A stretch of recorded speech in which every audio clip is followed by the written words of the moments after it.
Well, good morning, ma'am. Wherever she went, I don't know where she went. She sang so beautifully. Why'd you have to do it before I came up? How am I going to follow that? Yeah, you did great. Thank you guys so much for having me here this morning. Rod wanted me to first open up by telling you a little bit about me. I'm going to do that a little backwards, though. I want to preach first, and then I want to tell you a little bit about why I believe that the Lord is calling me to preach and be in ministry. So we're going to be in Titus 1, and we're going to read 5 through 9. And hopefully you guys will see the relevance of this. While you're turning, I'm going to let you know that this is about Paul. So Paul is writing to Titus in Crete, which is a Greek island in the Mediterranean Sea. And Paul thinks very highly of Titus. He acclaims him for his faith and obedience as a follower of Jesus Christ. Another reason why Paul chose Titus for this mission, and with this being a Greek island, is because Titus was Greek. He was a Christian convert. So he was the perfect person that Paul could trust to spread this message. And what was that message? The message that Paul had for Titus to spread on this island was one of preparation. And it was a very important one because it was preparation for a solid foundation for this ministry. And the reason why that was so important is because this island was a main port for a lot of the area, especially the Greeks. So there was a lot of traffic coming in and going with goods and trading of money. So why wouldn't it be a better place to plant some solid foundations for a church, right? For multiple churches on the island, so that when people come and they do their trading and they're leaving with full boats, Paul's idea is that they can leave with full hearts, right? So first, we're going to start in 5 here, Titus 1, 5 through 9. For this reason, I left you in Crete, that you should set in order the things that you are lacking, and appoint elders in every city as I commanded you.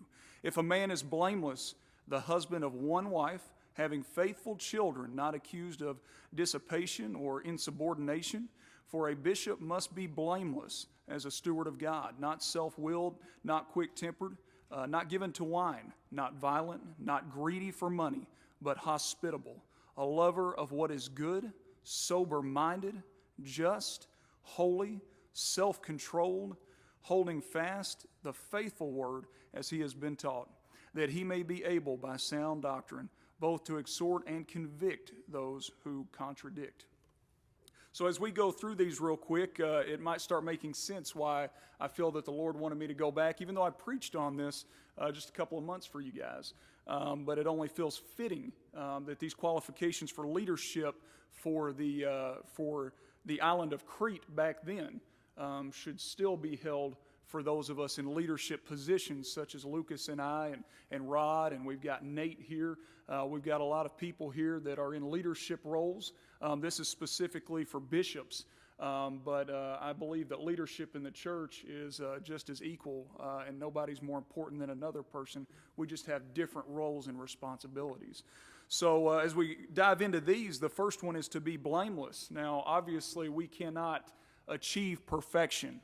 I would not be standing here, I promise you that, if that's what that meant. I am not perfect, nor can I ever be. I'm sure Lucas and Rod will tell you the same exact thing. But we are going to strive to give our absolute best to Jesus Christ and to our brothers and sisters around us. The husband of one wife, at the time, being married to multiple people was an issue, specifically on the island of Crete. So that's another reason why Paul wanted to make that clear for Titus, to make that one of the qualifications for these men. Having faithful children, which were not accused of dissipation. So in other words, excessive sex or drunkenness, or insubordination, defiance of authority, of any type of authority for that matter, not just in the church, but also in the community. They needed to have a good family name. They needed to look like they were in control of their family, and that needed to be something that went all the way down to their children, right? The respect that those children have for their father.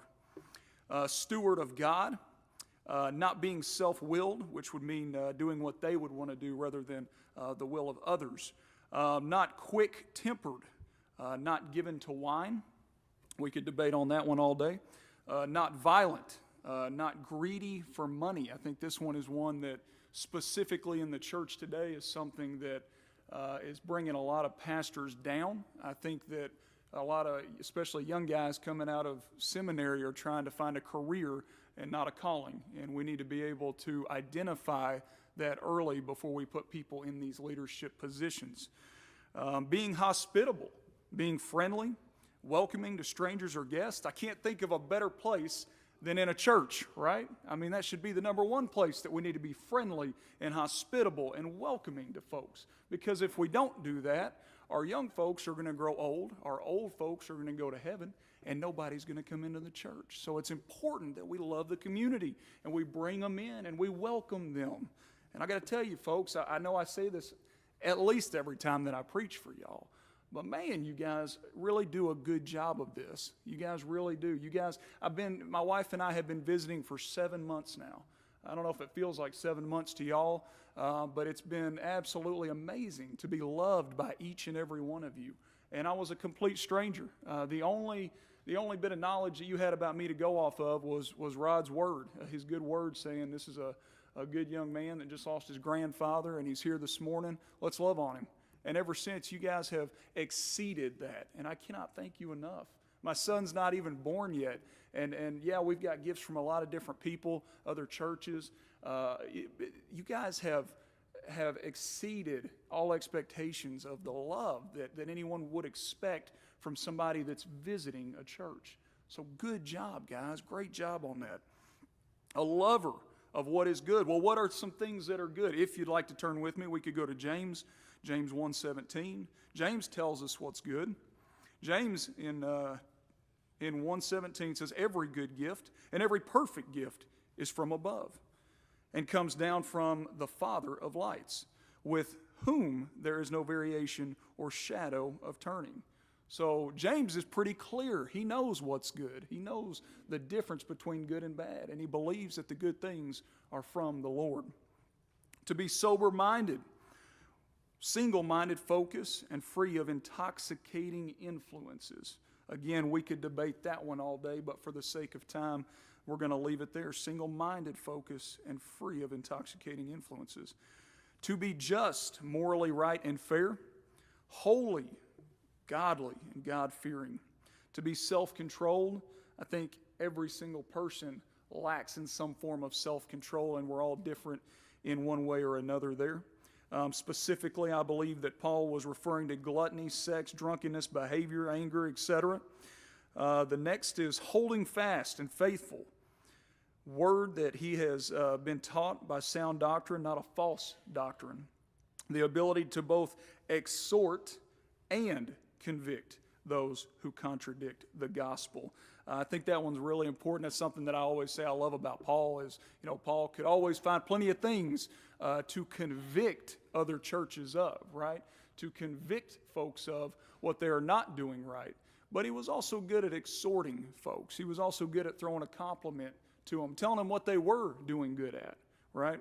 And that's important, and that's a good quality for leadership in a church, because if you just keep beating somebody down and all you see is the negativity in somebody, well, that's not good leadership on your part, and not many people are going to stick around if they don't feel loved and welcomed and invested in. So that's why we have to remember to encourage people. I can't imagine how difficult that must be for folks like Rod trying to hold on to a young guy like me, like, nope, don't go over there, listen to me here, you're driving me crazy. So, Rod, thank you for your patience that you've had with me over the years.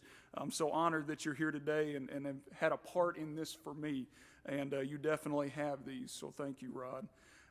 Further down, I didn't have them put these up on the board for the sake of time, but if you'd like to turn with me, 1 Timothy 3, Paul's additional qualifications for overseers, aka shepherds.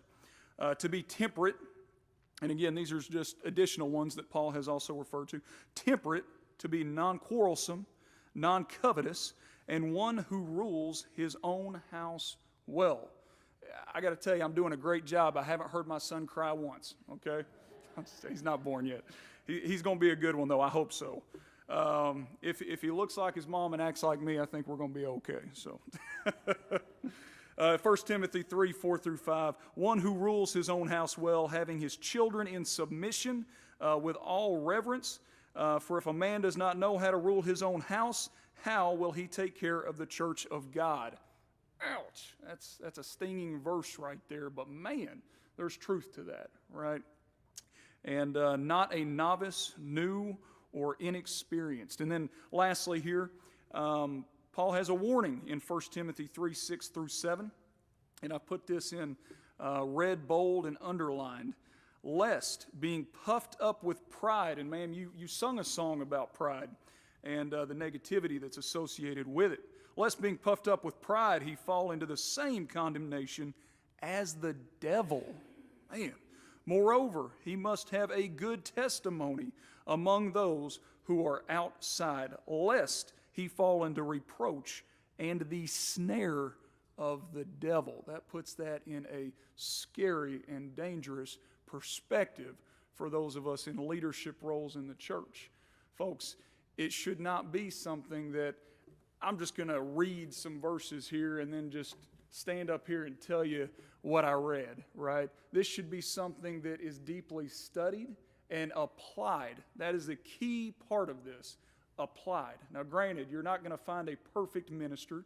You're not going to find a perfect evangelist, music minister, youth minister. Perfection is out of the question. We cannot obtain perfection. We are in the flesh.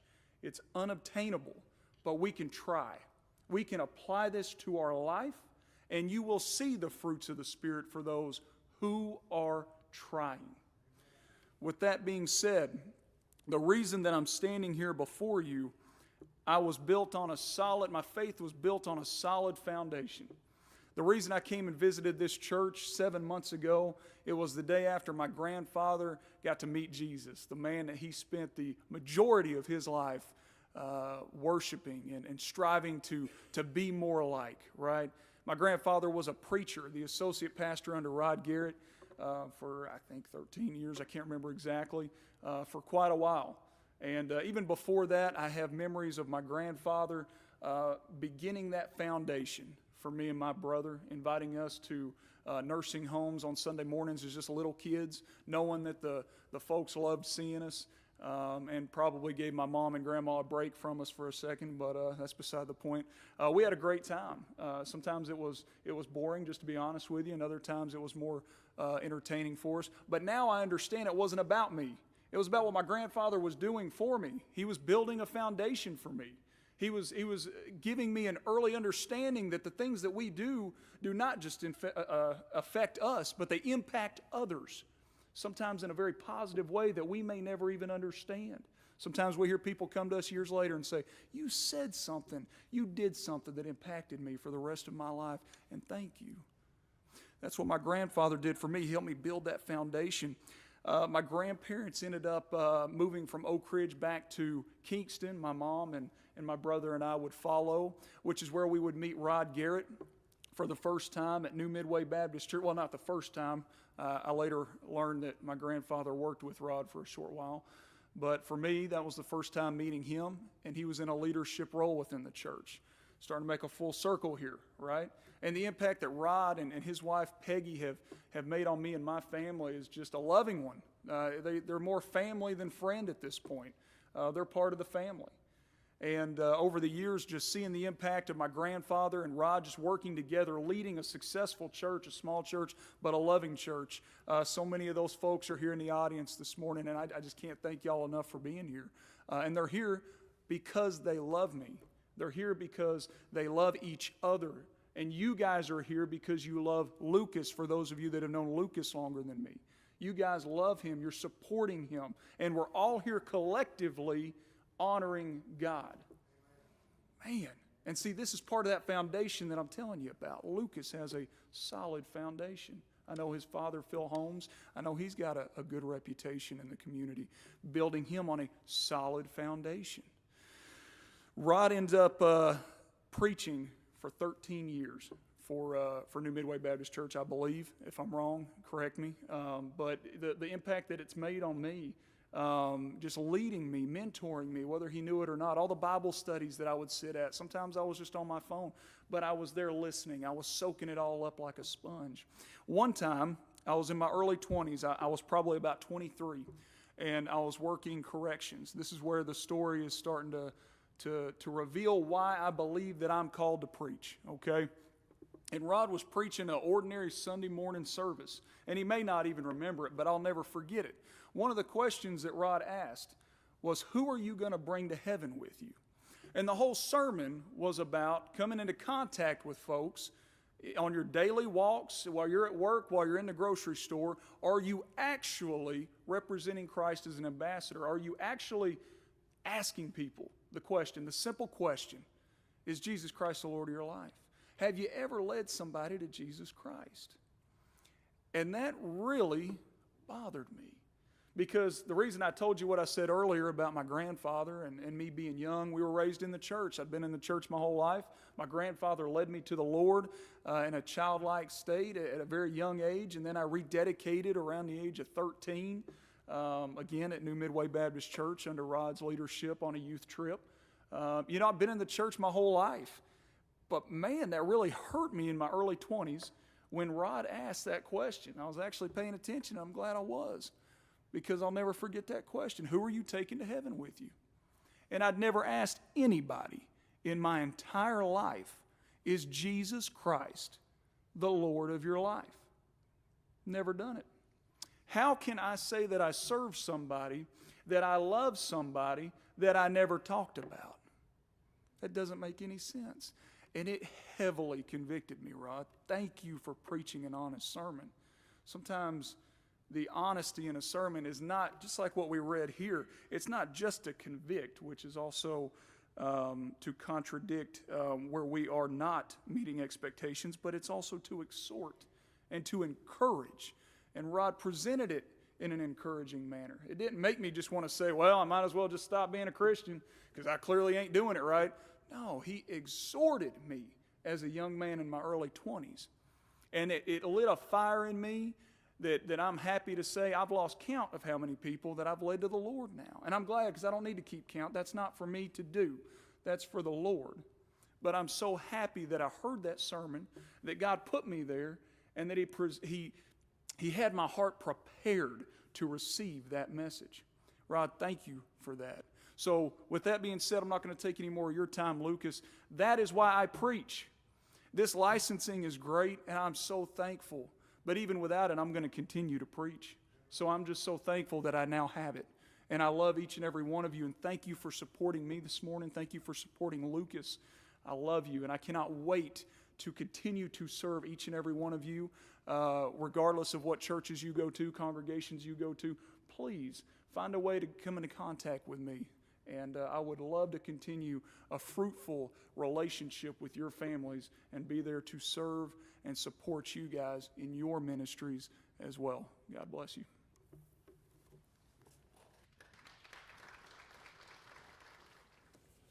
Scott, a privilege to see what God's going to do in your life.